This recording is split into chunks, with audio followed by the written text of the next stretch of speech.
there is a perfect storm here. We are seeing a significant increase in suicide. And to be fair, suicide rates were on the rise prior to COVID-19, which we'll talk about in a bit.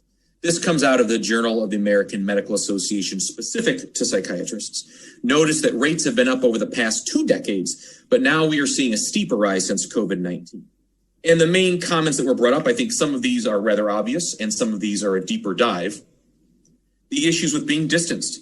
For a lot of our patients, their treatment, their well-being is tied not just to medicines, but social contact, social interactions, what I like to call the prescription for kindness. Simply being with people. And sometimes even if you're not able to solve their problems, being there as a witness to their suffering is a very important component of being a human being. And that's been limited, even though the technological advances have been wonderful, and hopefully that'll be something that we can grow even after the pandemic. This is an issue that's affecting people. You're also seeing a lot of issues with parity and funding. And I'm guessing for many of your questions, which I think we'll have at the end, a lot of times my answer is it's not funded. If I'm going into a hospital and I need my gallbladder removed, no matter what insurance I have, that's probably going to be covered, even though in most cases having your gallbladder removed is an elective procedure, can happen anytime. However, if you're presenting to a hospital for mental health concerns, the funding is not the same. Systems do not treat this the same. As mentioned earlier, this mental health and suicide risk pertains not just to the general population, but also to healthcare workers in general. You're seeing a significant increase of suicide in the entire workforce. To be fair, physicians have had one of the highest rate of suicide in the past quarter of a century. That's been going up for 25 years. More physicians enough physicians kill themselves every year to fill 2 incoming medical school classes. So given that we're living in a world of physician shortages, that's concerning all in of itself.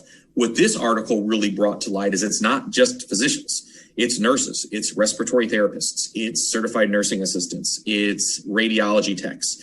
You're seeing a high amount of suicide increase. They're feeling less time to take off, less time to unburden themselves. And one thing that comes up a lot in mental health and in medical care is forced choices, which really get to the root of who a person is, where they're forced or feeling that they're being forced to do certain actions that really goes against their moral code.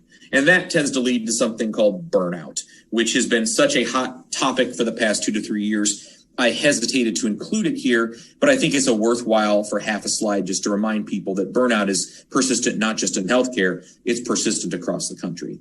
And it really kind of pertains of 3 big topics. One is feeling emotionally exhausted with your work, like you have nothing left to give, typically followed by a depersonalization, where you're still doing your job, but you're not saying hi to people. You're not getting together after work.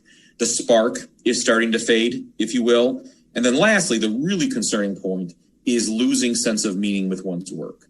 And you can make parallels to suicide here as well.